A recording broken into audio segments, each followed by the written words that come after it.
All right, welcome back to our fifth and final round here in GameSwap at Modern FNM. Round 5, we got Ben versus Justin, Red-White Burn versus Green-White Bogles. Pretty unique matchup, actually. Yeah, this matchup seems kind of straightforward and like a race, but in many ways it's actually kind of nuanced. In some ways, it's sort of a subtle dance, between the two players. Justin needs to make sure that he plays around cards like Skullcrack, Atarka's Command, and Deflecting Palm. And Ben needs to make sure he plays around cards like Spirit Link and Daybreak Coronet. But a lot of interesting interactions come into play in this matchup. Destructive Revelry is a big card for this burn deck, especially when you can 2-for-1 well, your he's opponent's only on Daybreak red-white, Coronets. Oh yeah, I get. So if he is only on red-white, then it's going to be more of a wear and tear kind of thing. Yeah, I'm sure wear and tear will be in the sideboard. But yeah, there's a lot of cards that each one of these players has to be very mindful of. Sure. Ben Ruiz could actually even be playing in red-white something like either Leyline of Punishment to prevent his opponent from gaining life, or Blessed Alliance. Leyline of Punishment. Yeah, or Blessed Alliance and Deflecting Palm. Deflecting Palm is much more likely is cool, yeah. than Blessed Alliance, but either one are viable. And again, it's in Justin's best interest, depending on what things look like, to try to go wide in games 2 and 3, so he doesn't set himself up to get beat by. Ben is starting off with a rough mold of 5 here. Ooh, that's not where the burn deck wants to be. Yeah. But again, these burn decks, they're resilient. Sometimes it doesn't take more than 6 cards to win. You go Mountain, Arid Mesa, Boros Charm, Boros Charm, Sure. Boros Charm, Boros Charm, and that'll do it. But it's harder to count to 7 when you only start with 5. That's true. Yeah, some would say that it goes 5, 6, 7, but I might be alone on that. So we'll see Ben draw this hand of 5. Ben has a basic plains. How do we feel about the basic plains from this red-white burn deck? I'm not sold. It's probably a budget consideration, but he could have Blood Moon, and he wants to be able to play with his own Blood Moon. I guess, but I am just not sold on this basic forest or basic plains. Yeah, Justin leading off with Slippery Boggle, the namesake card, 1/1 hexproof. Yeah, though I will say I'm actually a much bigger fan of Glade Cover Scout because it makes sense as a creature. Whereas Slippery Boggle does not make any sense. Dude, you don't just see weird-looking like blob guys. I don't know if you've been watching the Babadook too much lately, but no, I don't. Okay. So we'll see the Rancor come down, and that'll make this this guy swing for 3. All right. Well, we got some red mana here. Ben found his Windswept Heath. Now, I'm not sure why Justin would need to play Dryad Arbor in his deck. Oh no, Dryad Arbor is very good. Really? You actually have to be playing Dryad Arbor for one, so you can fetch for Dryad Arbor in response to Liliana Sacrifice, because Liliana Sacrifice is one of the big ways you lose the game. It's also an additional creature you can stack auras on, and if you play a Totem Armor card, Dryad Arbor actually can't be killed by much except for Path. Okay. So Dryad Arbor is actually a big include for these decks. And the race is off. Goblin Guide getting in there. That does not look good for Goblin Guide, though. We revealed a Path on top of the library. Yeah, the main board Path is one option for these Boggles decks. Yeah, they don't have to have it, but most people have some number in their 75. Sure. I actually don't like the main board Path. Here's Daybreak Coronets. Oh, and this is that's where game. GG no re. So Daybreak Coronet gives his creature lifelink, and it also has about infinity power right now. Yeah, it gets +3/+3 first strike, vigilance, lifelink. In this case, that's going to make this Boggle into a 1, 2, 3, 4, 5, 6, 7, 8. Yeah, all right. We'll see him pack it up. Yeah. Now, don't go away, folks, because I promise these games get much more interesting after sideboard. Well, that too, but in the sideboard, like I said earlier, this matchup becomes sort of a dance with fire, because both players have a lot of cards. Assuming Ben has these cards that we're talking about. I'm sure he has Skullcrack. Oh, he's certainly got Skullcrack, and he's certainly got Deflecting Palm. Certainly? Deflecting Palm? Oh, yes. Oh, everybody's got Deflecting Palm, especially if you're on just red-white. True. But that's one of the key cards for Ben here, but also Wear and Tear. Again, Daybreak Coronet, while seemingly a very powerful 2-drop, is one of the most easily disruptible cards of Bogles because it can only enchant a creature that's already enchanted. Right. So you can 2-for-1 your opponent if they get greedy and try to run out a Daybreak on only one aura, and then your opponent casts Wear and Tear on the one aura, and both fall off. So Justin's going to have to play around that. Justin could also have Spirit Link, which, by the way, is a huge card against Eidolon of Great Revel. But if Justin doesn't have a Spirit Link, Ben's Eidolon of Great Revel is an absolute beating for this Bogles deck. Every spell Bogles is casting. Yeah, every aura he casts is going to take him 2 damage. But of course, if you put a Spirit Link on your opponent's Eidolon, it's very dangerous. So the question is, does what does Spirit Link do? So Spirit Link is the non-color shifted vampiric link. Whenever a creature deals damage, its controller you gain that much life. Okay. So if you put a Spirit Link on your opponent's Eidolon, you will take 2 damage for casting it, but once it's on the Eidolon, every subsequent spell that the burn player casts gains you 2 life, and your opponent will take 2 damage from it. That is so when your opponent casts a spell, you gain 2 life and they take 2, and when you cast a spell, you just don't take anything. Sure. So what's interesting is Ben may not even want to run out an Eidolon for fear of it getting Spirit Link. You think he's in that deep?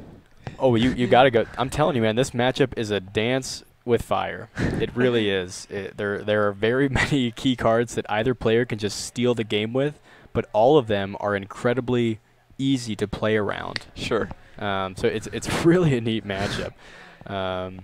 But there's also games where you just load up your Boggle and win on turn 3. So. Well, you can't ever win that fast, but essentially. Sure. Yeah, interestingly, Boggles does actually not. It doesn't race that well to the extent that it doesn't end a game quickly. It can gain life and effectively race, quote unquote, that way. Sure. But it can actually end the game very quickly. That's why it has such a bad matchup against decks like Infect. And Tron, actually. Tron is a pretty tough matchup for Boggles. Right, yeah. Because, of course, Karn Liberated and Ugin can just, Karn can exile all the enchantments, and Ugin can wipe all the enchantments and the Boggle itself. So, Ben kept his hand fine this round. He does have Deflecting Palm. I saw that in hand. Justin, however, is going to mulligan to 6. Are you sure he has that, Mario? I'm sure he has Deflecting Palm. Justin's going to mulligan to 6, probably because he didn't have a Boggle in hand. When you're on Boggles and you don't have a Boggle, you mulligan. That's basically how it goes. Well, except for when you win game 1. And then you can just sit around and sort of, twiddle your thumbs and hope while your burn opponent, spends their first couple of turns casting a Rift Bolt. That does look pretty good, Justin. Leyline of Sanctity. Yeah, so that is going to be difficult for Ben to deal with unless, of course, he has Wear Tear. Seal of Burning Fire or something like that? Seal of Fire. Not going to be able to target Justin through this Leyline. Yeah, so Leyline is interesting. It's kind of tough for these Boggles decks to play. Not everybody wants it because it makes your opening hand less consistent. Sure. These decks need to have 1 or 2 lands, 1 creature, and some auras. That's kind of exactly what they need every game. And Leyline makes that a little less consistent, but here it obviously is good. But if Ben is able to slam a couple creatures here... Right, he's going to have to go on... Oh, wow. Double Seal of Fire is not good. I'm not sure why this red-white burn deck wants a basic Plains or a Seal of Fire. Yeah, this seems like a very budget burn deck, perhaps. Yeah, So we see Hyena Umbra? That one? Is that the one? Yeah, Hyena Umbra is the Totem Armor, one of the Totem Armor guys. It gives first strike and +1/+1. Okay. For 1 mana. Totem Armor, of course, means that the next time this creature would be destroyed, instead remove the Totem Armor. Right. So it's a little bit like a one-time use Regenerate. So Justin's hurting for mana here, but it doesn't really matter since Ben can basically do nothing through this Leyline. Oh, and he drew a land off the top. He has a Daybreak Coronet, but he can't cast it because he's not on double white. He does have double Ethereal Armor. It is notable that Ben can win this game at any time with a Deflecting Palm. Deflecting Palm can kill his opponent through a Leyline while simultaneously preventing all the damage he would take. He has 2 Deflecting Palms in hand, so he might just... I mean, if this Boggle gets big enough... That's why I said this is a dance with fire. If Justin doesn't play this carefully... Assuming this works. If Justin does not play this carefully, he will lose. That's true. Swinging for 8. Deflect this. Come on, Ben. Yep. You run it out there. Oh, he's taking the 8. What? Are we sure deflecting palm can target through ley line? Yes, it can. It says it choose target player. The source's controller just takes the damage. Oh, okay. I suppose it doesn't matter if he takes that damage now. All right, getting deflected.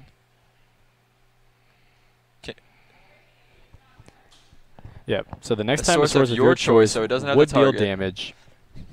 Deflecting palm deals that much damage to that source's controller. The word target is not found on our good friend deflecting palm. Ooh. Justin getting greedy with the 3rd ethereal armor.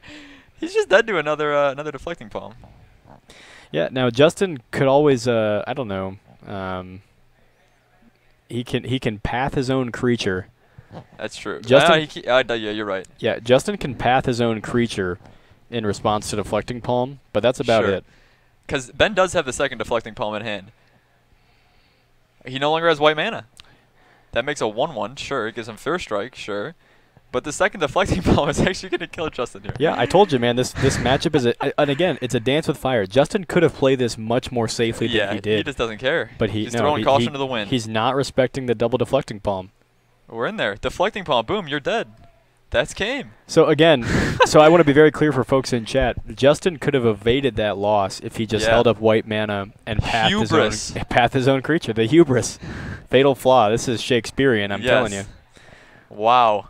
Through the ley line. Doesn't even need it. I feel like I'm watching Laertes and Hamlet spar here, you know. And clearly Laertes took game 2, if you know what I mean. That was, wow.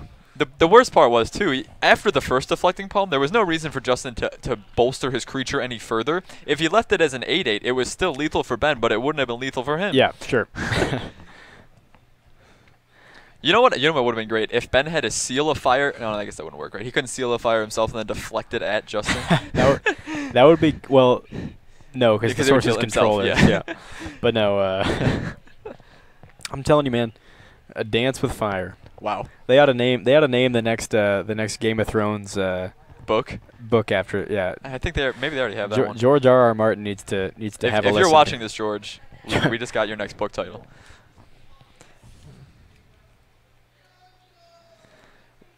So yeah, that's so I wonder if we'll see anyone respect the deflecting. But again, it's deflecting palm's the one instance we saw come up here. There are many cards that are an absolute dance with fire in this match. That's true. You're talking about the Eidolon, the Spirit Links, the Destructive Revelries, the Wears and Tears, the Daybreak Coronets. They all have immense blowout potential for the other player. That's true. So you really have to be careful. I happen to know a lot about this matchup because a very good friend of mine played Bogles for many. So they're not your friend anymore? Well, he lives in Indianapolis, so okay. I don't see him too much. But he's played Bogles for a long time, and he and I have sort of chit-chatted about seriously every possible Bogles variant and strategy and what metas they're good in, what meta it's bad in, whether you should be playing mid-range auras, whether you should be playing toolbox auras with cards like Open the Armory. There's a lot to the archetype, actually, more than a lot of people think. More than look at your 7, see a Boggle, and win?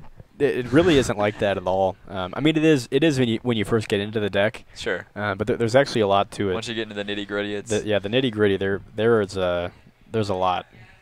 And may I just say, one of the biggest things about the deck is playing 4 Mana Tithes. 4 Mana Tithes out of the sideboard. I hope we see a nice will Mana get Tithe. you there. But so will playing Noble Hierarchs. A lot of people don't play Noble Hierarch in the deck. That makes sense. It's actually pretty good. It's insulation against sacrifice. It actually provides you the fastest clock possible with a Core Spirit Dancer, because you go turn 1 Hierarch, turn 2 Core, turn 3 generate extra mana with Exalted Trigger. Yeah. And it also fixes your colors. Sometimes the deck has a problem dealing with Blood Moon.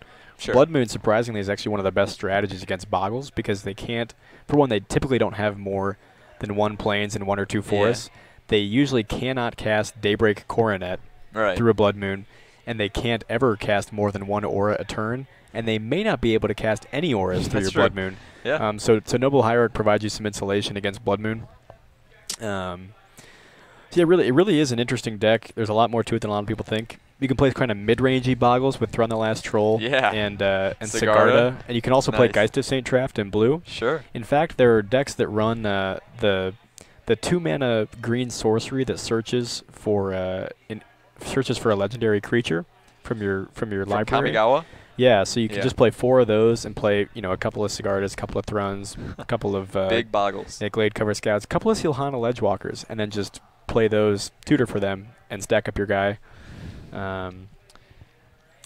Another popular way to metagame Bogles is by actually using more than 8 mainboard hexproof creatures. Yeah. One of the best things I think you can do right now is to play multiple mainboard Silhana Ledgewalkers. Silhana Ledgewalker is a 2-mana Boggle, essentially, that has some evasion. Yeah. It can't be blocked except, I think, by creatures with flying or reach.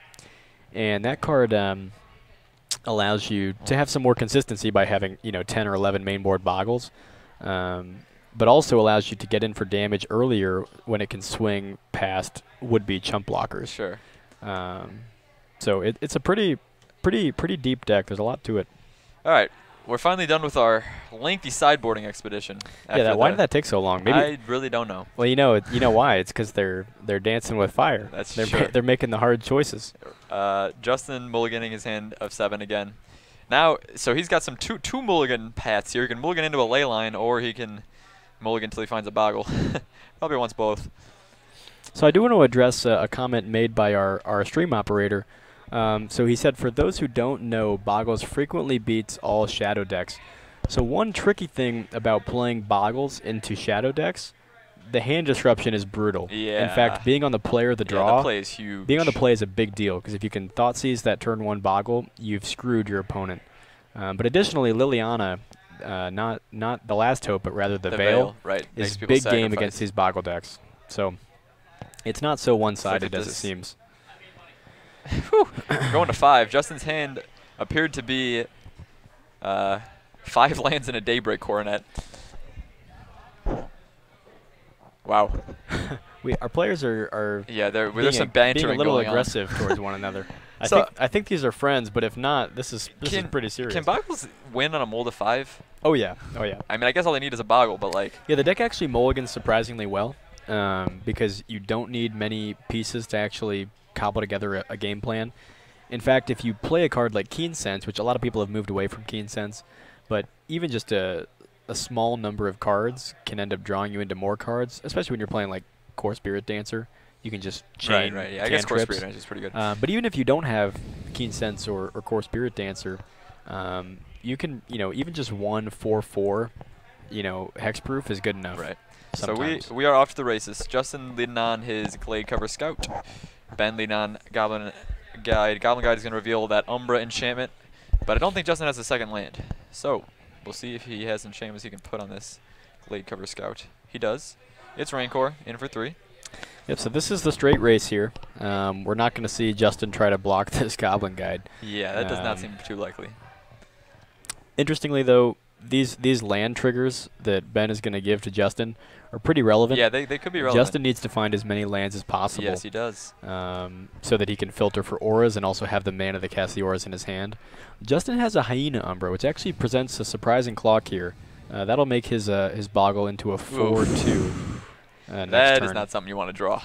No, and actually, I will say that it might be correct for Justin to play this Hyena Umbra and then leave up as a blocker so he can block this Goblin Guide or take it out of commission.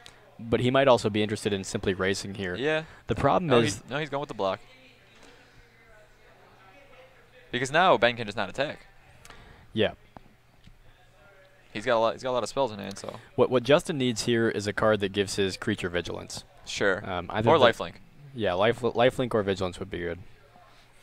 The vigilance plus trample is a big combo here because it allows you to continually block but also push in damage. Ben gonna fetch shock. Goes to 13.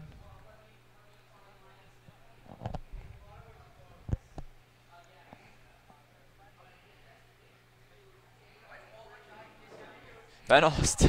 Ben has. Does Ben have two more deflecting palms? Double deflecting palm. Yeah. So again, Justin has very many clear ways to play around this.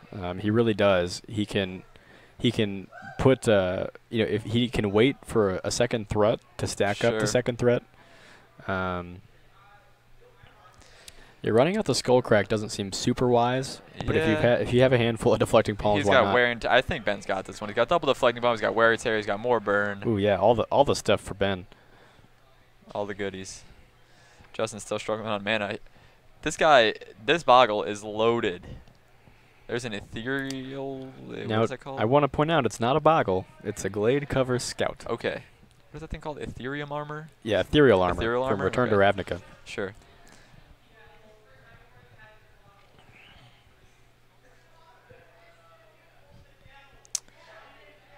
Alright. Justin has got the auras. The auras are ready. Yeah, I really don't like Leyline coming into this matchup. That's just how I feel about it. I'll have to ask my friend from Indy what he thinks, but I mean, Leyline is good. It looked good game too. He still lost, but it looked okay. But it's also likely that part of the reason he lost is because he had that card in hand instead of an actual card. Sure. Leyline is important in these Boggles decks for protecting against targeted discard. Yeah. Because on the draw you lose so badly to Thoughtseize and Inquisition. But it's less important in the burn matchup where you already have the tools to win the game. Right, like lifelink and such. So Justin might just be dead here.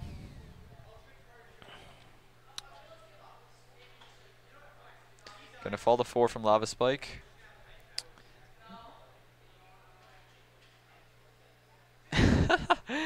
Justin's gonna destroy his own enchantment to gain 4 life. I think he must have brought that in solely to do that. I don't think Ben is playing enchantment. It also kills Eidolon, Great Rebel, okay, which is that relevant. is an enchantment creature, yeah. All right, we got the second threat.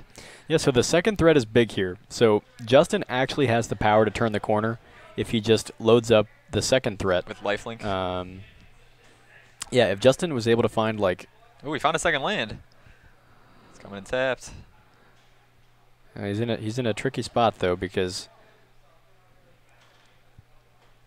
What Justin really needs is... see, and he's got 2 ley lines in hand. If Justin did not have 2 ley lines in hand, he could probably have won the game. How about the suspended Rift Bolt instead of just casting it there? Well, yeah, so Justin's just going to lose the game here. Yeah. If he had low-to-the-ground lifelink spells, like Spirit Links here, they could win the game for him. But well, that was tough. Yeah, so for those of you who are interested in playing Boggles, don't bring in the ley line in the burn matchup. You probably have better options. And it can be good, but that's not what you're losing the game to. You're losing the game to Deflecting Palm and Wear and Tear. So, anyway, thanks for watching. Thanks for being with us, guys. That was our last round. I did want to say before you all get out of here, I know you've heard me say it a few times tonight, but check out the link in chat. That's to Top Deck Productions Patreon. It's a good way to support the stream if you like the content that we're putting out there. Hope you can enjoy Tuesday, Wednesday, and Friday nights with us. And if you do, if you are already, feel free to make a one-time contribution or get involved with a sustaining membership. It's very easy to do. I actually just personally got involved with a sustaining membership myself last week. It's nice and easy. It takes it right out of my account. I actually don't think about it. I don't plan on thinking about it much. But anyway, so yeah, thanks for being with us, guys. And on top of the Patreon, there's also a YouTube page for the channel, Top Deck Productions. We post some replays there, as well as a Facebook page. So make sure to like us on that. Thanks for sticking with us, guys. That was another Friday Night Magic from GameSwap Mason. We'll be back next week. See ya.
there's not a one, desolating in our wake, in escape.